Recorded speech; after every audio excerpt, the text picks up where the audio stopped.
Welcome,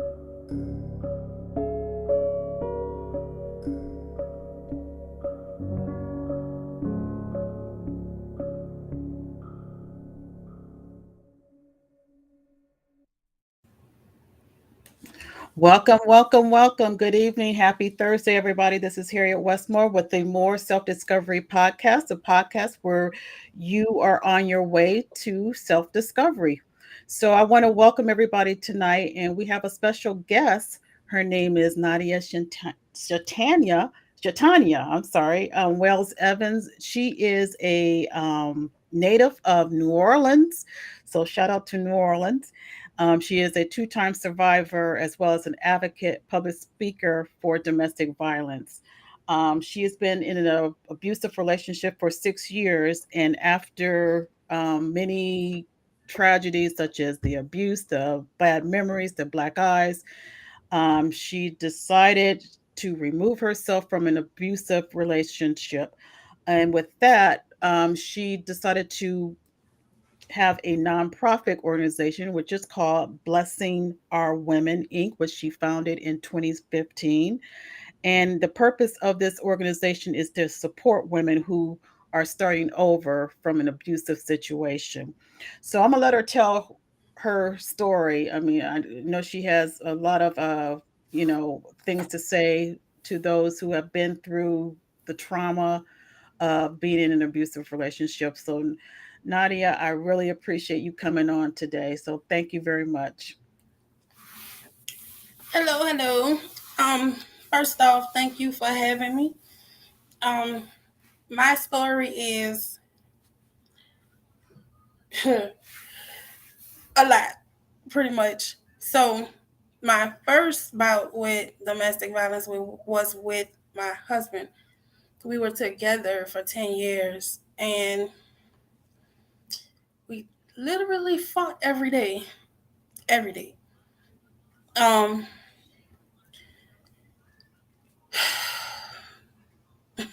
You take your time. so, we fought every day and we started off the day good. It was bed is, bed at, whatever, whatever. Hmm. And he was good until he left the house to go to the store. When he come back from the store, he was a different person. And he was always angry. He started, and I have a hot mouth. So Hmm. I'm not gonna say that I was innocent because I want to have the last word, and you're not gonna tell me anything, and I'm just gonna accept it. Ain't doing it. So I contributed, but he started it. So That's the main thing. I mean, it is, whether you started it or not, I mean, it's still abuse is abuse. yeah, pretty much. But in that relationship, I almost died 3 times at his hands, at least 3 times. Like it was bad. I was working at 911, going to work with a boot on my foot, ace band on my arm, Hmm. shades on at nighttime because I'm trying to hide a black eye that I didn't know I could get because I'm dumb. I found Hmm. out it's possible.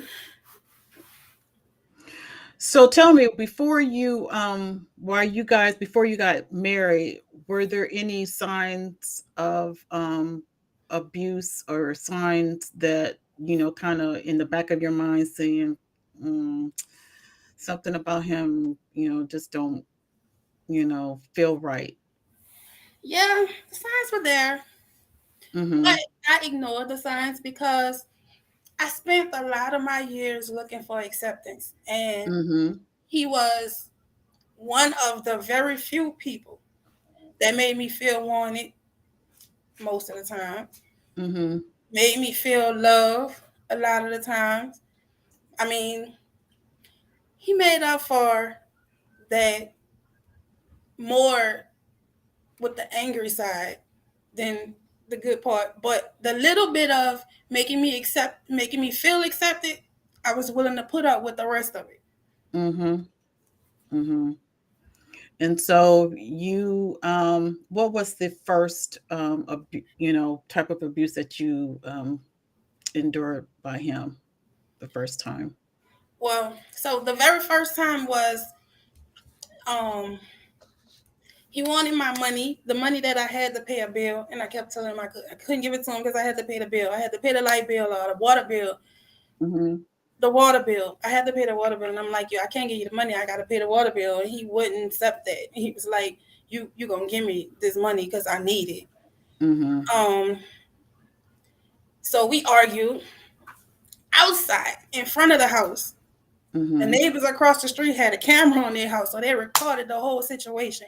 But we arguing, it went from just only us two be able to hear it to the whole block listening, like because he felt like I was being disobedient by me saying I'm not gonna give it to you. I have a bill to pay. I'm already bad with money.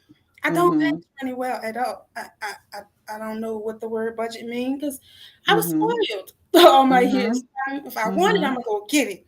Mhm. So with me already having a issue with money, for me to say no, I can't give you this because I got to pay a bill was something for me. It was big for me. Mhm.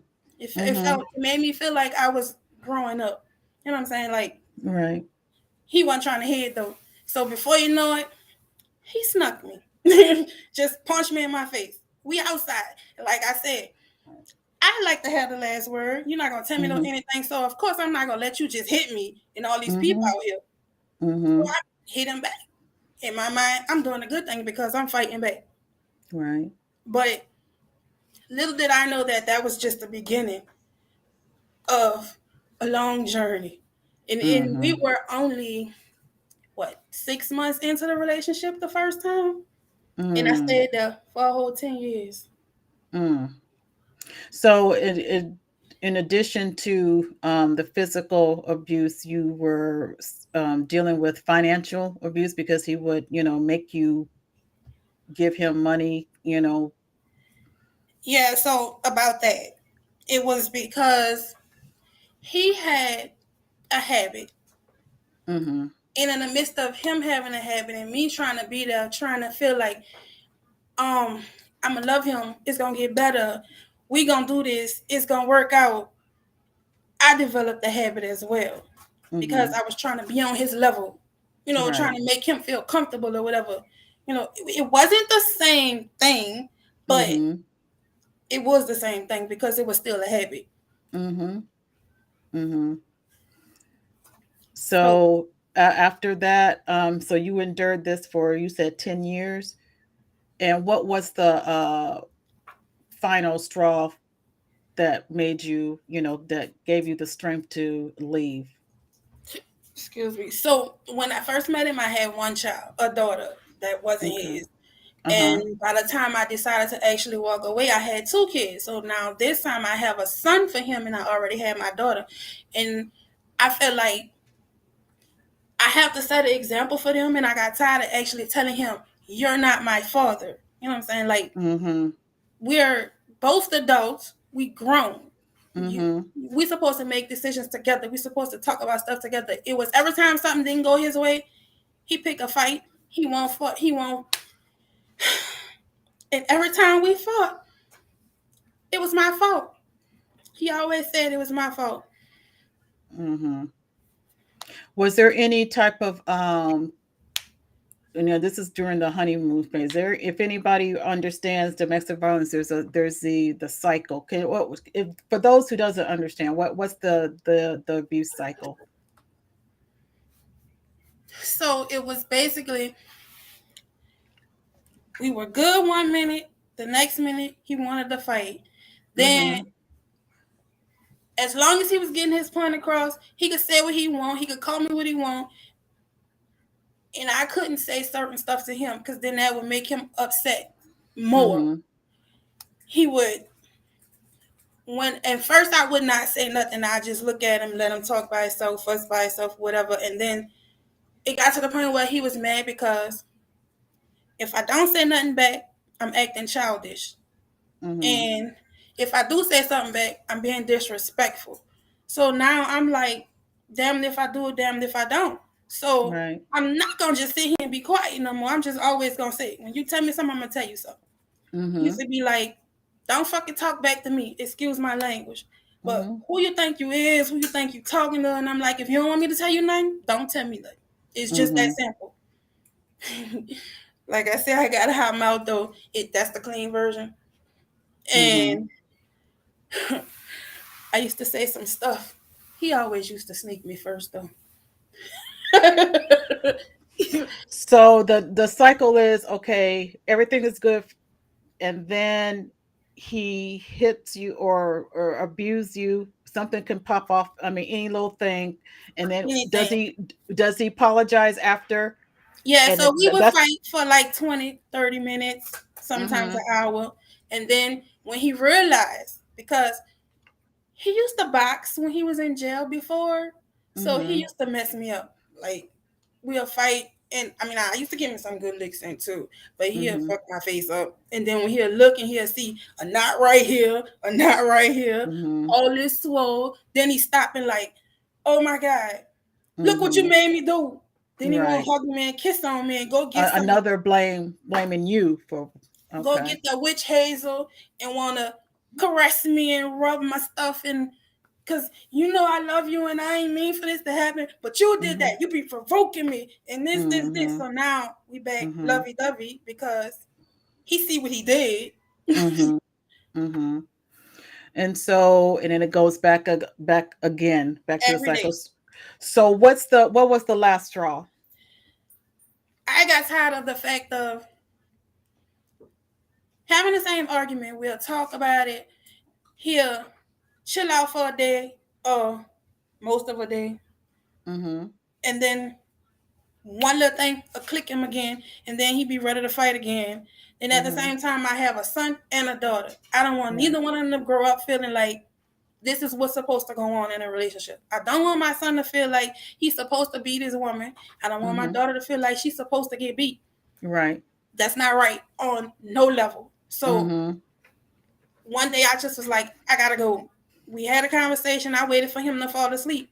Mhm. He left to go to the store. We left out the door. I left with nothing, nothing but what we had on, and I never went back. But he was complaining. He was calling me, talking about come back home. I miss my wife. I want my Mhm. family. I can't do it. Mhm. So you stood your ground. Did you ever go back to the relationship or you I did like okay. maybe after a month I went back, but we were good for like 2 days, three Mhm. days tops.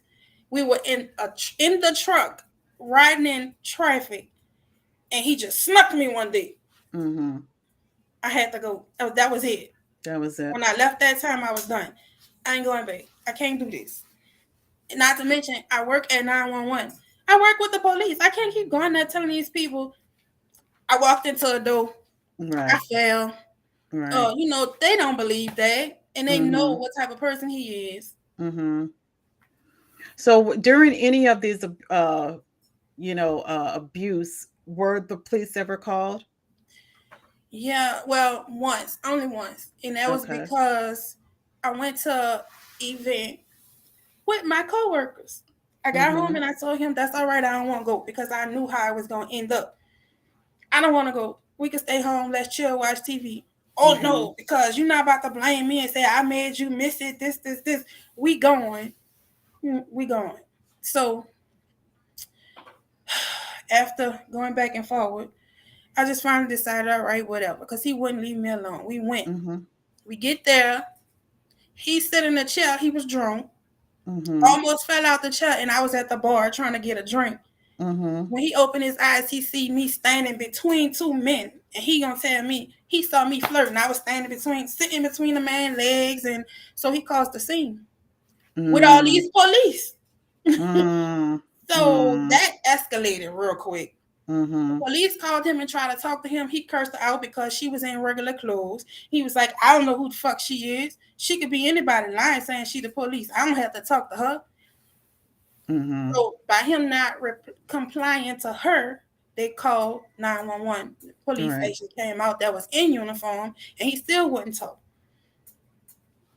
Wow. So people was out there like, she must be scared of him because she don't want to talk to the police. She's still trying to go home with him. He gonna fuck her up when he get home. And it was just a whole big old scene. We had 2, 3 cars of police out there.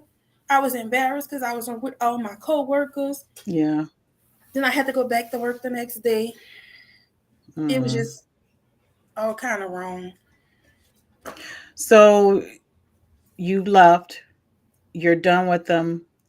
How did you take care of yourself? How did you begin your journey of healing? So I went to my dad's house. Me and my kids, we were there with him until I was able to get me another place.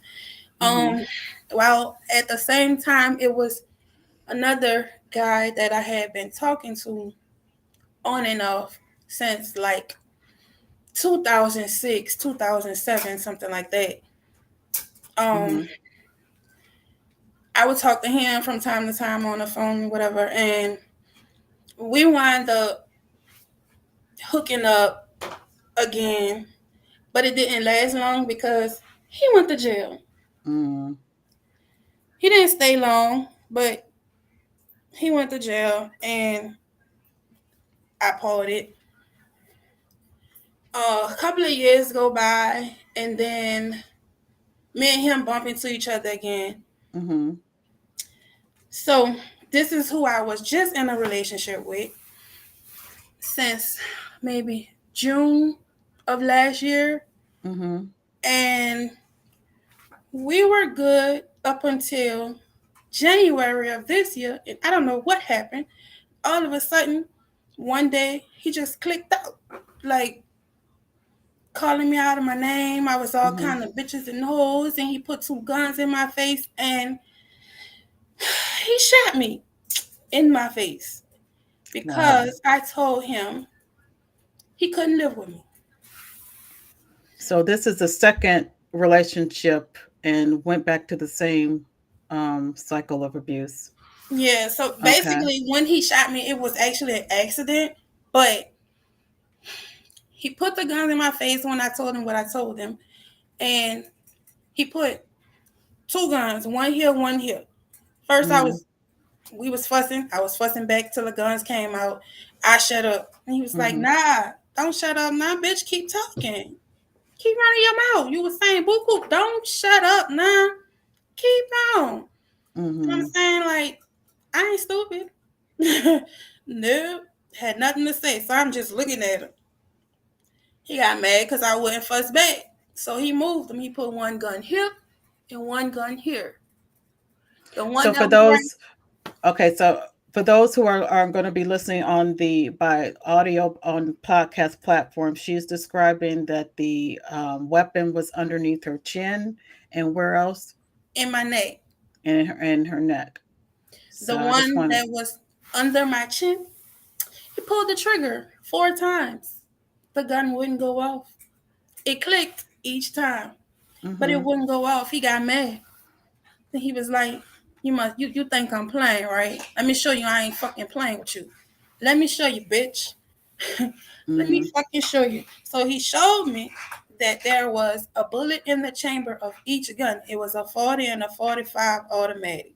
Mm-hmm. A bullet in the chamber of each one, plus the safety was off on both of them. He showed it to me. I was sitting on the floor Indian style. He laid across my legs with his elbow in my leg so I couldn't move while he was showing me. He got mad because the gun wouldn't go off and kept on fussing, kept fussing, kept fussing. When he moved the gun and put the guns together, one of them went off. I still don't know which one shot me, but the one that went off, one bullet put 4 holes in my body. Mm. The bullet went in here, right above my lip, came Okay. out my chin right here, went in my shoulder, and came out my back. Mm. Once the gun went off, he dropped it and grabbed me, hugging me, talking about, "Oh my God, babe, I'm sorry. I ain't mean it. I ain't even know that shit was gonna go off.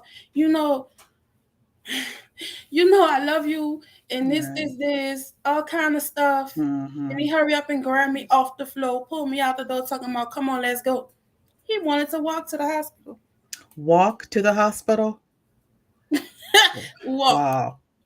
Yeah, so we get to the front. I live in an apartment complex. We get to the Mhm. front of the apartments, and he told me, sit down because I didn't have on no shoes. I was getting cold. Mhm. He come back to in the apartment to come get my tennis shoes. He came back with a jacket. He came back with a towel to put in my face and some other stuff. And when he get out there, he was like, yes, so I feel like you gonna flip on me. I might as well finish the job right now. So he pulled the trigger again? Nah, he said what he said, and I'm like, no. Just like Uh-huh. that, no, no, I would never, no, I Mhm. wouldn't do that. Mhm.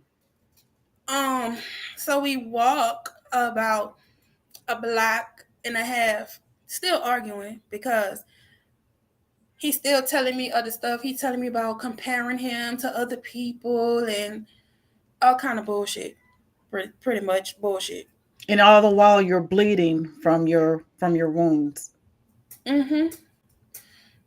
So then I'm like, my arms start getting numb, Mhm. and I'm telling him like I can't feel nothing. We can't walk no more. We need a ride. Mhm. Like, what are you doing? How far is it from the hospital to from where you live? Um, maybe about a mile, but Okay, but still he long wanted to enough walk. to yeah. And when I stopped, I'm like, I can't feel my arm. Like, we're gonna have to do something. Mhm. So he was like, well, he called one of his friends, and they was like, nah. But when he called this partner, he was like, man, I need a ride. My girl got hit by a stray bullet. We trying to get to the hospital. His friend's like, I ain't fucking with that. No. Mhm. So he wound up calling an Uber because he said, and I quote, my phone don't know how to dial 911. We we we ain't doing that. I ain't calling them. I'm gonna get an Uber. The Uber So, comes. okay, I'm just trying to wrap my brain around this. He shot you. He wouldn't call the ambulance. You had to walk. You started off walking to the which is a mile away to the hospital, to the emergency room. He Mm-hmm. refused to call 911 because, um, quote unquote, my phone doesn't know how to dial 911. So he called an Uber instead. Yep. Called the Uber and didn't want to stand in one spot and wait for him. So he started walking. When the Uber pulled up, he was like, "Where you at?" Send a message or whatever. Where you at? I don't see you.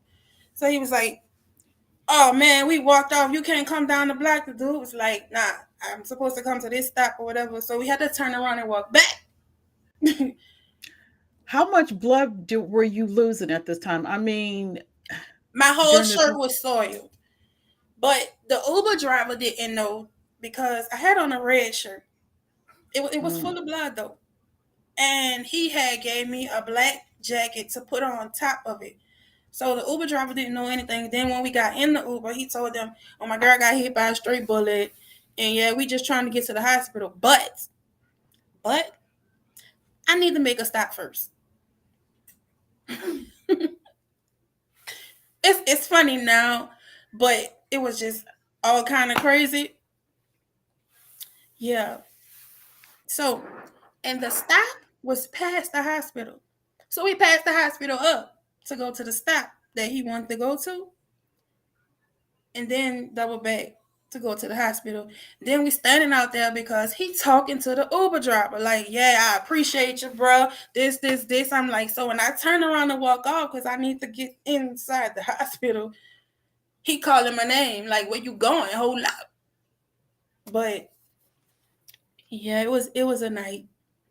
So, were you feeling like you were passing out during this whole thing? I mean, how did you keep yourself, you know? No, it was kind of sort of like an out of body experience for me. Mhm. Like I remember everything, like the whole argument, the conversation, everything.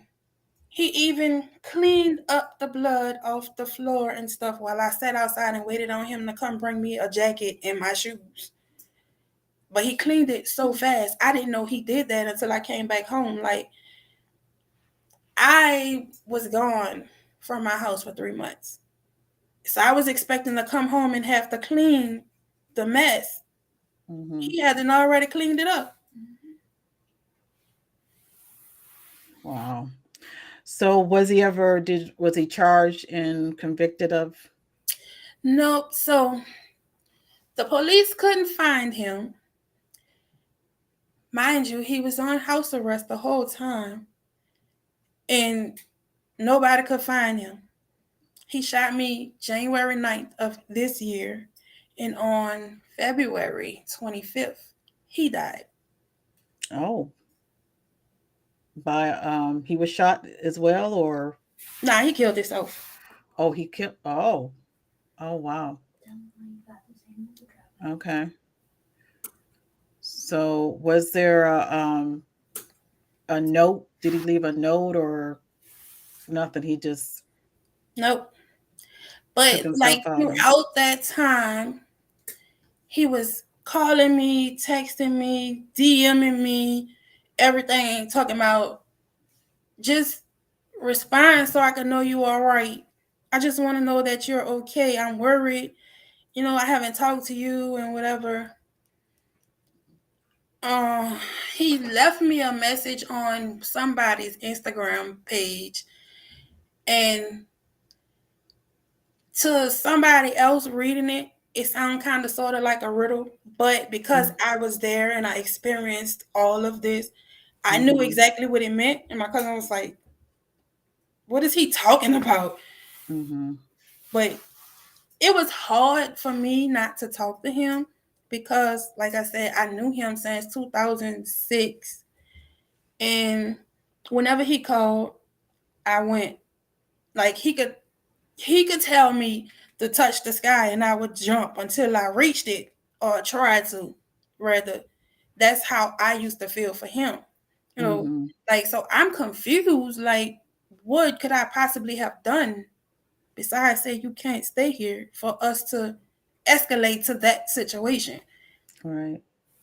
And we So had just how we had long were you guys together? this time it was only about 6 months from Oh, June wow. to January. Wow. And all of that happened, what you went through within a 6 month time, from the time you guys got together to the time when you told him, he could no longer stay there. And then that's when, you got shot.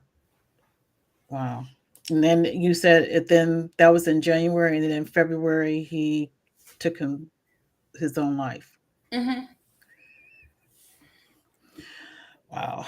You've been through a lot, and this is, and I want the audience to understand how you know traumatized and how serious that domestic violence relationships can be. It's more than just emotional abuse or financial abuse, but I mean, women have suffered horrific abuse. Um, and for you to survive, being shot and live to tell about it, I mean, within the last, what's this now, August, what, 8 months, 7 or 8 months, um, you were here for a purpose. So, with that being said, talk about your organization, Blessing Our Women. You founded this in 2015, which is which is, so you already, it seemed like you already had this organization before you even went through uh Yeah, the so Jesus. started um I started my organization when I was When I finally decided to walk away from my husband, Mm-hmm. um, I attempted to leave and I didn't. So I started it, but I didn't actually operate it because I felt like I was living in fraud, living Mm-hmm. a double life. Like, how can I tell somebody to be safe and don't be in this type of situation when I was still there? Mm-hmm. So I didn't actually operate my nonprofit until I completely walked away. Right. Um, Right. and believe it or not, my husband actually came to my first event that I hosted. I didn't say any names when I did my speak part of it, my speech. Mm-hmm. But he knew who I was talking about. Like when he Mm-hmm. came in there, he sat in the very front. And when I started talking, he moved back a little. By the time I was finished, he was all the way in the back in the corner. And he was like, "You think I'm stupid? You think the people don't know you talking about me? This." Like he was going off. And I'm like, "You tripping. Now you at this event that's saying domestic violence, like love don't hurt, don't Right. stick in a relationship with domestic violence is present, whatever, and you causing a scene. Like, why are you here? What Right. you want?" But he was there because he was trying to get me to come back home again. And Mm-hmm. I wouldn't, like I said, when I finally made up my mind to walk away, I was done. And then 3, 4, between 4 and 6 months later, he was gone. Oh, he. He's Uh, deceased as well. oh, He wow. had a girlfriend and she stabbed him in his chest with a butcher knife in front of our 6-year-old son. He was 6 at the time. Oh my goodness. Wow. Wow. You see, the audience is, saying you're such a strong woman, so and you are. I mean, you've been through hell and back. So, what resources of your organization? What do type of services do you provide for blessing our women? So right now, because I'm just kind of getting back into the groove of it, Mm-hmm. I only mostly do referrals. Okay. I'm trying to get my funding back. With me being out of work and stuff, I was out for almost 4 months. Mm-hmm. And pretty much I was doing everything from my own pocket anyway. So my pocket kind of slim right now.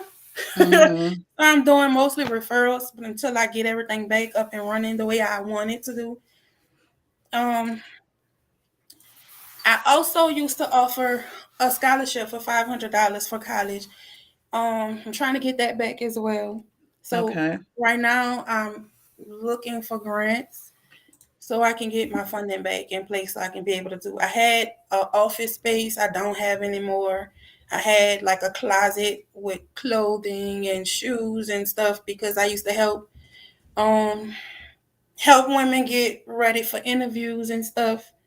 So Mm-hmm. I'm just trying to get back to where I was. So, how can the audience? How can we help? What where can people reach out to you if they want to give to your organization to help you provide resources to survivors? Um I have a Cash App. It is BOW Inc. I Okay. also have a PayPal, which is the same thing. Um, Okay. What is it again? BOW Inc. $,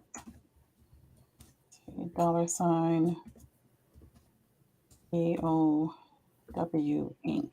Okay. Make sure.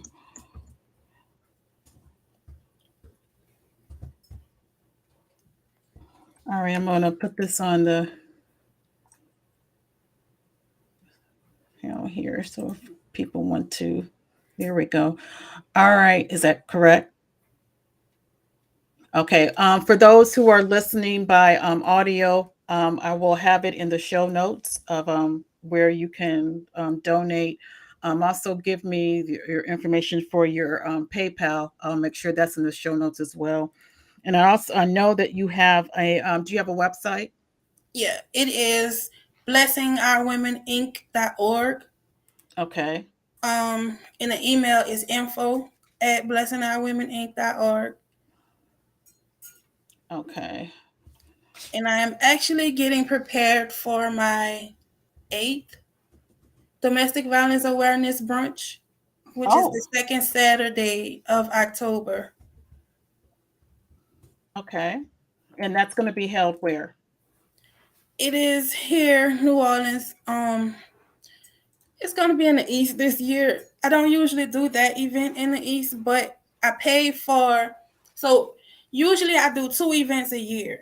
I Mm-hmm. do a women's empowerment event the second Saturday in March, and this was actually supposed to be my fourth. And I do a domestic violence awareness event the second Saturday in October. Um, I had to cancel my women's empowerment event this year because of my situation. Um, and ironically, I canceled it because of him. I was still hiding as I was getting closer to the date, so I canceled it. And Mm-hmm. ironically, that date also turned out to be the date of his funeral, March Mm. the 11th. So I canceled it for him twice. Wow. Wow. This has been, I tell you, this is one of the rawest stories that I've had on my podcast.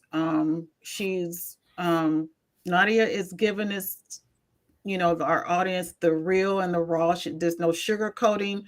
Um, this is what a lot of women are going through or have went through. So we want to support you. Like I said, I'll have all your information in the show notes. You also have a Instagram and also a Facebook. So I'll make Mhm. sure everybody can support you there as well. So what would you say to women out here that have gone through or are going through domestic violence? The most important message is you are not alone, and don't be afraid to reach out for help, because I stayed in my relationship, the first one, for 10 years because I was embarrassed, because I felt like I didn't have and I don't like people in my business. I Mm-hmm. feel like um I couldn't go to nobody. They wasn't going to understand. And every time I tried to talk about it, when I did feel comfortable enough to talk about it was because you're stupid. It couldn't be me. I wouldn't never, Mm-hmm. you can't never say what you would or wouldn't do until you in Exactly. that situation. Right. Because I felt the same way when I watched my mom and my daddy fight. They used to fight every day too. And I said, I ain't gonna never let no man beat on me. I ain't going through Mhm. that. Mhm. Look what I did. Mhm. Found almost a replica of my daddy and married him. Mm. Mm. Which is interesting because, again, women, we are our first man in our lives are our fathers. And if we are in a relationship, um, we try to find relationships sometimes that are emulating like our dads. And if that's the situation you were in as a child, no matter how much you say, well, I'll never be in that situation, and like you said, the cycle continues. So I'm very proud that you took your situation and your abuse, and you're turning it around, and you're giving back, and you're giving encouragement to others, uh and that's part of healing. That's part of Yeah. healing. And I definitely want to break the cycle. That's another reason why I started my nonprofit, because my grandmother used to fight with my grandfather. My mom and my Wow. dad used to fight. I Mhm. married a man that I used to fight, and I don't want my daughter to go through the same thing. And I feel like my story could help somebody else even before I got shot. I Mhm. would have never expected it, which that's crazy too, because I'm like, I've been knowing him for so long, and I've known him to fight other females Mhm. or whatever. He never did it to me. So I felt like I was exempt. That's another thing people feel too. That's not real. Right. Right. Nobody's exempt from nothing. Right. I felt like he never did this to me before, so he would never hurt me. He would never, you know, and I was wrong. Mhm. Yeah, we have a the audience is saying, "I like raw details, girl. Give you props for keeping your chin up while talking about something awful that's happened to you. You are an amazing and you are amazing and have such power in you." And this the Facebook the audience is saying that they respect you. Thank you. So like I said, I will have all of Nadia's information for people to reach out, to and those who are listening, if you're listening by YouTube on my YouTube channel, please hit that like and also subscribe, because I have stories, and I have women who have been through journeys such as Nadia, and we need to.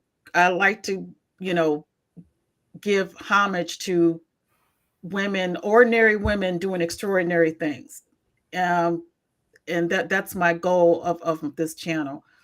Everybody has gone through our journeys and our journeys to self-discovery, which is why I named this my channel More Self-Discovery, because everybody has a story, and how you're taking that story and how you're going through your journey is your self-discover. Right? And your self-discovery is, you went through um, everything that you went through to be able to empower and support someone else. And and God is going to bless you 10 times fold. He's, the as it always say, you get back all the trouble, you get it back double. All your blessings will be back um, double fold, and 70 times seven, I guess, is what I'm trying to say. So you will be overly blessed by what you're doing. So we want to support you. We, encourage you to just, stay strong. And like Facebook user is saying that, sometimes we need to hear this raw details. We can't sugarcoat, domestic violence or anything like that, because I mean, it's nothing, pretty about it anyway. So we need to keep it out there, and it's it's very hard, because when you are in a relationship, or somebody, you think you know them for years, like you said, oh, I never thought he would be like that. You know, we don't know. You just do not know anymore. You could know this person, you went to school with this person for years, you've been friends with them for years. For some reason, I mean, it's always was in them. That personality was always there. And, for whatever reason, that switch is, uh, that trigger is in them, and then they just flip. And then, it just comes out of, nowhere, like what you've experienced. You never thought that this last person that you were with, he would do that. And, unfortunately, he did. And we just have to, trust God, um, that, just trust your discernment. Just trust your discernment. Whatever, I'm telling you, whatever, something don't feel right, listen to your instincts. Listen to your instincts, So, with that being said, thank you so much for sharing. And we will support you. Please, you guys, support her Facebook page. I will make sure that you get the information so you can support her. Please reach out on her website that's on the screen here. Uh, Send her if you would like to send a donation to keep her organization going, because she has a lot of services that she wished uh, to give for those who are in need, as far as surviving domestic violence, because you're a survivor, and it takes, a village, a community, to help that woman and the children, because the children are involved too, to move forward, because you don't want them to go back, have a reason to go back. Right. You definitely don't. And I thank God for the Son of a Saint program because they helping me with my son. My son witnessed his dad's last days, and he was here when I went through what I went through with the shooting. Mm, mm, And mm. he's only 11. Wow. Well, you're doing a wonderful job as a mom. You recognize that, I need to break this cycle. I need to break the cycle, and I'm raising a young, man, and I don't want my son to, do what his father has done. So you're, I you are very, commended, and I appreciate that. So thank you so much for this was a great show. It's heartbreaking. Like I said, this is one of the rawest episodes of what I've had on my podcast, and it's, it's a message that needs to be, you know, out no matter what. So thank you again, and I'll get in touch with you soon. And I'll for those who are listening to podcasts, this would be on an audio version. Would be on any type of podcast platform: Spotify, iHeart, Apple Podcasts. Please subscribe to the More Self Discovery, and we will have more episodes in the near future. So thank you so much for joining. You guys have a great night, and please be safe.